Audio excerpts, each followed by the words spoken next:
Bienvenidos a Parmenas Radio, ¿cómo están hoy? Espero que bien. Los invito a unirse a nuestras redes sociales en Twitter, Facebook, Instagram y en nuestro blog búsquenos como Carlitos y los Impuestos. Antes de empezar el programa les recuerdo que estamos llevando la campaña hashtag Ley de Amparo y diariamente publicamos un fundamento de la Ley de Amparo. Vamos a empezar el programa de hoy, Código Fiscal 2022. Antes de empezar el programa de hoy me gustaría actualizar la cifra de fallecidos por COVID-19, que de acuerdo a las autoridades son 324,000 personas. Esta cifra continúa así por más de 3 semanas aproximadamente. Continúa la guerra entre Ucrania y Rusia, en donde se ha visto más avance del ejército ruso en los territorios de Ucrania. Rusia justifica esta invasión porque, de acuerdo a su punto de vista, si Ucrania formara parte de la OTAN, podrían ser invadidos en su territorio en un futuro cercano o lejano, por lo que actuaron antes que esto sucediera. La guerra es muy triste, muchas personas fallecen, muchas se quedan sin hogar, otras sin educación y comida. Vamos a empezar el programa de hoy, Código Fiscal 2022. Este año 2022 se hicieron más de 200 reformas al Código Fiscal, en donde existe la obligación de entender en qué consisten por parte del contribuyente, ya que la autoridad hacendaria a través del SAT aplica las reformas que aprobó el Congreso de forma estricta, es decir, no por no conocer las reformas fiscales, el SAT te disculpa de una multa o diferencia de impuestos. Al contrario, te regaña y dicen que es la obligación del contribuyente conocer las reformas o cambios fiscales que le hacen al Código Fiscal cada año. ¿Qué es el Código Fiscal? El Código Fiscal de la Federación es un ordenamiento jurídico de carácter tributario de aplicación federal, en donde se establecen obligaciones y derechos de los contribuyentes en relación con el cumplimiento fiscal. También se establecen delitos fiscales y multas fiscales por el incumplimiento de las obligaciones fiscales que se establecen en este código. Los delitos fiscales son perseguidos por querella y la única que puede presentarla es la Secretaría de Hacienda y Crédito Público. Como verán, en teoría, todos los contribuyentes deberían conocer su contenido y las reformas de su contenido que se hacen cada año, en donde en este año de 2022 fueron más de 200 reformas al Código Fiscal. En los medios de comunicación solo se mencionó que es obligación de los mayores de 18 años inscribirse al Registro Federal de Contribuyentes, pero no se mencionaron las otras 199 reformas, que algunas son muy importantes de conocer por las altas multas que se establecen por su incumplimiento, que llegan a ser de hasta 1.5 millones de pesos, lo cual, desde mi experiencia profesional, esta ha sido la multa más alta que he visto en el Código Fiscal de la Federación, pero que ningún medio de comunicación mencionó que estaban las reformas que se presentan cada año en el mes de septiembre para su aprobación por parte de los diputados para que se vuelvan reformas definitivas en el Código Fiscal, y de esta forma se debe de cumplir de acuerdo a lo que establezca en la reforma para el próximo año. Es muy triste que nuestros diputados aprueban tantas reformas para un solo año. Insisto, fueron más de 200 reformas para el Código Fiscal para el año 2022, en donde pocos o casi ningún contribuyente se enteró. La única forma que se llega a enterar el contribuyente de las reformas es cuando las autoridades fiscales hacen la revisión a estos contribuyentes y encuentran el incumplimiento de las reformas de 2022 que están en el código, por lo que ahí se establecen multas que, como les dije al principio, son de hasta 1.5 millones de pesos. Ciertamente esta administración no subió impuestos, pero para recaudar más incrementó obligaciones y multas por no realizarlas correctamente las obligaciones. A eso le sumamos que no hay condonación de impuestos, solo reducción, por lo que si un contribuyente pequeño, mediano o grande no cumple correctamente una obligación fiscal que está en el Código Fiscal y la autoridad se da cuenta en una revisión fiscal, que ahora las hacen de forma electrónica desde sus oficinas, se hace merecedor a una multa que, como les decía, llegan hasta la cantidad de 1.5 millones de pesos una sola multa. Es responsabilidad de nuestros diputados que aprueban leyes que no vayan en contra de un sentido común elemental, además de respetar principios de derecho constitucional como el de proporcionalidad y la equidad tributaria.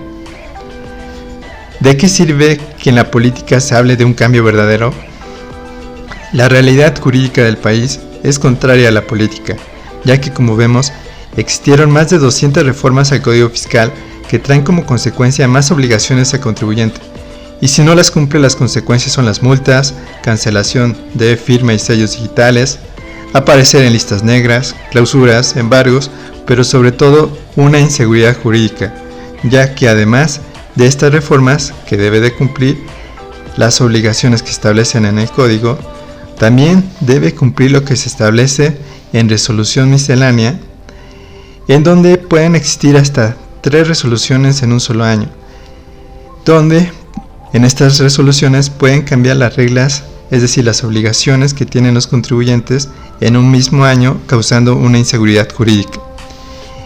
En teoría, para que exista una seguridad jurídica en el área fiscal, se debería buscar por parte de los legisladores no hacer tantas reformas en el Código Fiscal y su reglamento, también en leyes fiscales y sus reglamentos que vienen de estas leyes, pero sobre todo dejar de legislar la Secretaría de Hacienda y Crédito Público por medio de las resoluciones misceláneas fiscales y dejar el trabajo legislativo al Congreso de la Unión.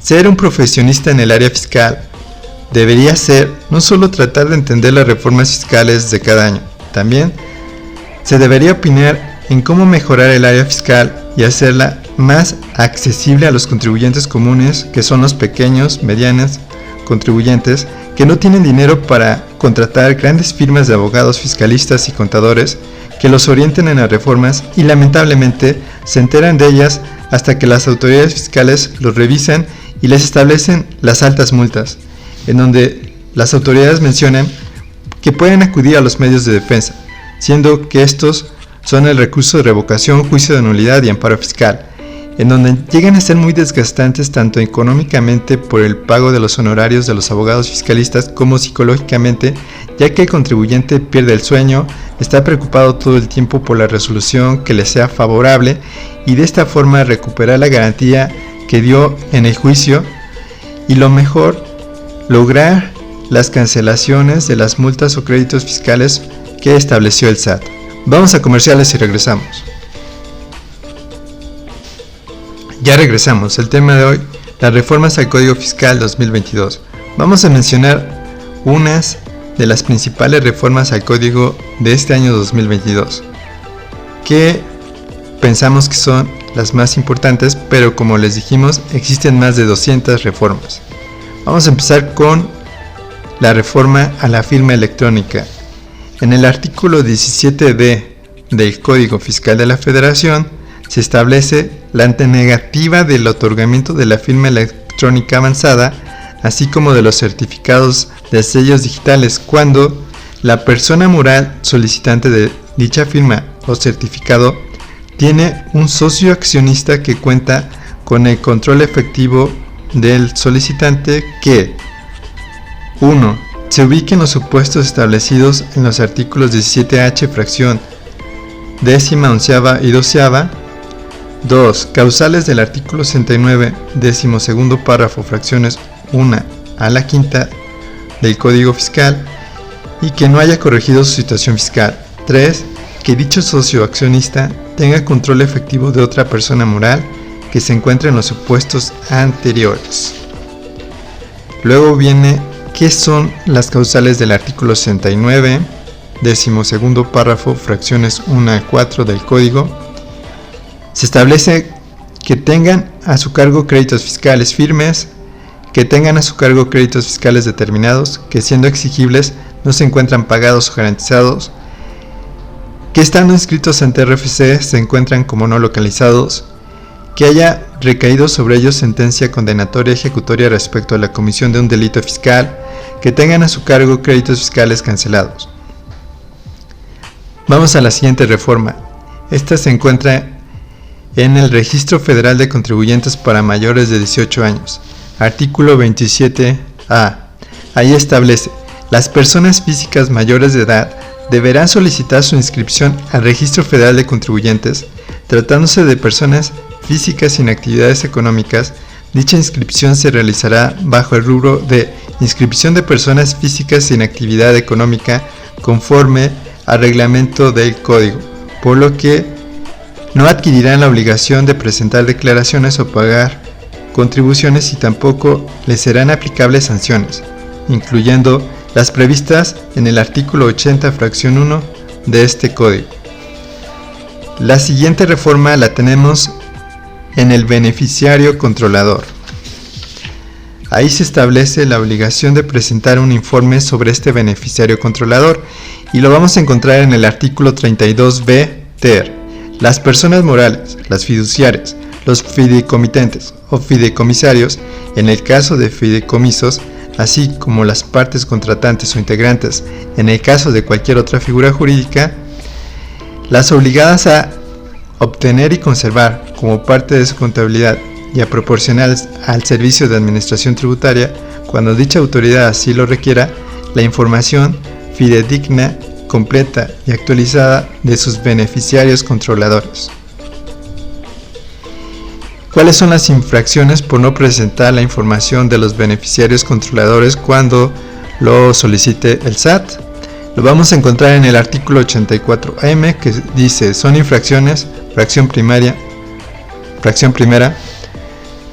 no obtener, no conservar o no presentar la información que se refiere al artículo 32b de este código, o no presentarla a través de los medios o formatos que señala el SAT dentro de los plazos establecidos en las disposiciones fiscales. Fracción segunda, no mantener actualizada la información relativa a los beneficiarios controladores a que se refiere el artículo 32b del código. Fracción tercera, presentar la información a que se refiere el artículo 32b ter del código de forma incompleta, inexacta, con errores o en forma distinta a lo señalado en las disposiciones aplicables. Y acá vienen las sanciones en el artículo 84N del código, que en la fracción primera se establece de 1.5 millones de pesos a 2 millones de pesos, las comprendidas en las fracciones 1 por cada beneficiario controlador que forme parte de la persona moral, fideicomiso o figura jurídica que se trate. Fracción segunda, de 800,000 a 1 millón de pesos, a la establecida en la fracción segunda, por cada beneficiario controlador que forme parte de la persona moral, fideicomiso o figura jurídica de que se trate. Fracción tercera, de 500,000 a 800,000 pesos, a la establecida en la fracción tercera, por cada beneficiario controlador que forme parte de la persona moral, fideicomiso o figura jurídica de que se trate.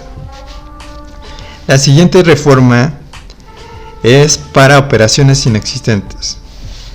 Se reformó el artículo 69b, quedando de esta manera: para los efectos de este artículo, también se presumirá la inexistencia de las operaciones amparadas en los comprobantes fiscales cuando la autoridad fiscal detecte que un contribuyente ha estado emitiendo comprobantes que soportan operaciones realizadas por otro contribuyente durante el periodo en el cual este último se haya dejado sin efectos o le haya sido restringido temporalmente el uso de certificados de sello digital en términos de lo dispuesto por el artículo 17H y 17H bis del Código, sin que haya subsanado las irregularidades detectadas por la autoridad fiscal, o bien emitiendo comprobantes que soportan las operaciones realizadas con los activos, personal, infraestructura o capacidad material de dicha persona. Luego, acá tenemos que la multa está en el 84 del código, fracción 16ª, que dice que es de un 55 a 75% del importe de cada comprobante fiscal, tratándose de los impuestos establecidos en las fracciones 18ª y 19ª. Luego tenemos la siguiente reforma hacia las notificaciones. Se reforma el artículo 139 del código y queda de la siguiente manera: las notificaciones por estrado se realizarán publicando el documento de que se pretenda notificar durante 10 días en la página electrónica que al efecto establezcan las autoridades fiscales. Dicho plazo se contará a partir del día siguiente a aquella en que el documento fue publicado. La autoridad dejará constancia de ello en el expediente respectivo. En estos casos se tendrá como fecha de notificación la del 11º día contando a partir del día siguiente a aquel en que se hubiera publicado el documento. Luego tenemos la siguiente reforma embargos por buzón tributario, se reforma el artículo 151 bis del Código Fiscal, quedando de la siguiente manera. La autoridad fiscal, tratándose de créditos fiscales exigibles, podrá llevar a cabo el embargo de bienes por buzón tributario, estrados o edictos. Como verán, este año 2022 existieron más de 200 reformas al Código Fiscal, en donde hoy mencionamos solo algunas que nos parecieron importantes y de aplicación general para la mayoría de los contribuyentes. Espero les haya gustado el programa de hoy, donde dimos nuestro punto de vista sobre el Código Fiscal 2022. Los invitamos a comprar el libro Carlitos y los Impuestos de forma electrónica en Amazon y Gandhi. Si lo requieren, físico está disponible en Parmenas Radio, en la sección libros y en CCA Puebla. Y recuerden que los impuestos no es un castigo, siempre que se ocupen para que se nos brinden nuestros derechos humanos. Hasta la próxima.